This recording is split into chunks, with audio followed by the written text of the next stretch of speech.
இப்போ நிறைய பேருக்கு ஒரு சந்தேகம், எப்பொழுதுமே முருகாங்கிற நாமத்தை சொல்லிக்கிட்டே இருக்கோம், முருகனே கரின்னு இருக்கோம், முருகன்கிட்ட சரணாகதி அடைஞ்சிட்டோம், அவனுடைய திருப்புகழ் பாடுறோம், அவனுடைய புகழ் பாடிக்கிட்டே இருக்கோம், 24 மணி நேரம் இறை சிந்தனையோட முருக சிந்தனையோட இருக்கோம். அப்படிப்பட்ட நம்மளை நாம முருகனை ஏறெடுத்து பாக்குறோமே, முருகப்பெருமான் நம்மளை ஏறெடுத்து பாப்பாரா அப்படிங்கிற சந்தேகத்தோட நிறைய பேர் கேள்வி கேட்கிறாங்க.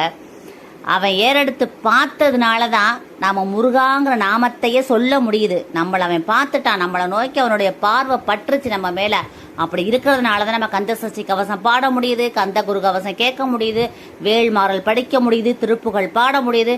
முருகனோட துணை இல்லாமல் எதுவுமே செய்ய முடியாது நம்மளால. முருகனுடைய அனுகிரகம் நம்ம மேல இருக்கிறதுனாலதான் இவ்வளவு தூரம் நம்மளால இறை சிந்தனையோட முருக சிந்தனையோட இருக்க முடியுது. முருகாங்கிற நாமத்தை மட்டும் இடைவிடாம சொல்லுங்க, கடைசி வரைக்கும் கூடவே இருப்பான் அவன். உங்களுடைய முருகன் அவனுடைய வேல் கூட இருக்கும், அவனுடைய மயில் கூட இருக்கும், முருகனே கூட நமக்கு எல்லா விதத்திலும் நன்மைகள் செய்யக்கூடியவர் முருகப்பெருமான் தான். உங்க வாழ்க்கையை மிகப்பெரிய வெற்றி பாதையை நோக்கி நல்ல விதமா அமைச்சு கொடுப்பாரு அந்த முருகப்பெருமான். அதனால கவலையே படாதீங்க, முருகாங்கிற நாமத்தை சொல்லுங்க, உங்க வாழ்க்கை முற்றிலும் சூப்பரா மாறிடும். இந்த பதிவை எல்லாருக்கும் ஷேர் பண்ணுங்க, கமெண்ட் பண்ணுங்க. எல்லாருமே நல்லா இருப்பாங்க ஃப்ரெண்ட்ஸ். Thank you friends. வாழ்க்கை வளமுடன். தேங்க்யூ.